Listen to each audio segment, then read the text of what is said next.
Hello, my name's Tara. I'm a digital marketing executive here at Koozai, and today I'm going to be talking about some of my favourite tools at the moment. So these range from social media tools to keyword research tools, and I've picked these 10 just because they're personally ones I like to use.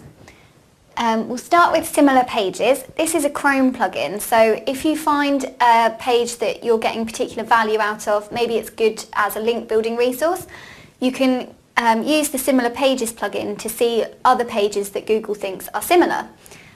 This can uncover some great new kind of resources to get links from. It's also nice at the beginning of a project if you're looking to see what Google perceives as similar to your site. It's a good way of finding that out. Wayback Machine. This is a really cool tool if you've got a site and, for example, conversions have dropped just before you took it on. So you need to think, has something on page changed, but you don't maybe know what the site looked like previously. You can use the Wayback Machine to look at a cached version of the site, so you can see what it looked like previously and decipher whether maybe something's changed which has caused the drop in conversions. G-Site Crawler is a brilliant tool for XML sitemaps.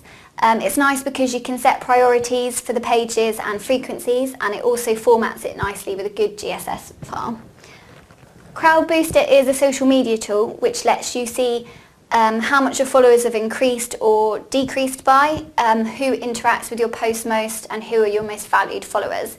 So it's great as evaluating any social media campaign. It gives you a good indication of what's going on, and it can be used for Facebook and Twitter.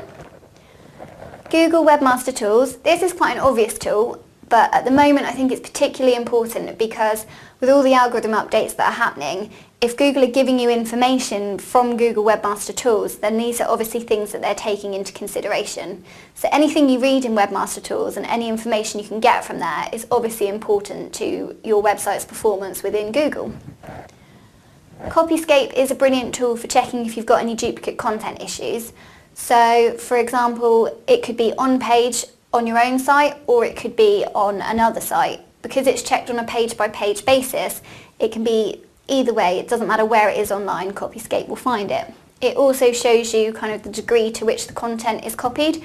So if it's the odd sentence, it will highlight that, or if it's anything more, it will let you know as well. Screaming Frog is a brilliant tool. It's another crawling tool. It can be used for so many different things, from sitemaps to pretty much anything. The reasons I like to use it, it nicely shows you a column of your status code, so you can quickly export any 404s that you've got. Also, it's quite useful if you're doing keyword research. You can put a competitor's site through there and export their title tags, and from that maybe see ideas for new keywords you could go after. Ubersuggest is a keyword research tool. It's brilliant because it's based on current searches. So anything that's in Google at the moment in Google Suggest, it scrapes the data from that, basically taking your keyword and looking at what all the suggestions would be before it and after it, kind of going through the alphabet. So it's really nice for current and up-to-date ideas for titles and content, and anything that needs to be really fresh. Majestic SEO is something I use all the time for backlink analysis. In particular, within Majestic, I would pay attention to your IP analysis and your anchor text. This can show you if you've got an unnatural kind of balance of brand and non-brand anchor text, and within your IPs, whether you've got too many links from one IP. Penguin is a fantastic tool at the moment. It accesses Google Analytics from your profile, and it will overlay recent algorithm updates against your traffic. So if you've had a huge drop in traffic and there's an algorithm update just before, it could be that that's something that's causing the issue.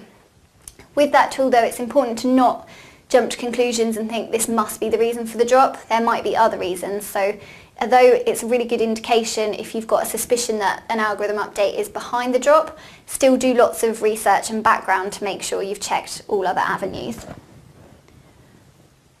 So that's all the tools I've covered today. Obviously there are lots of other tools out there. If you've got any you want to share, feel free to leave them in the comments below, and if you want to follow us on any of the social media profiles, they were also listed below.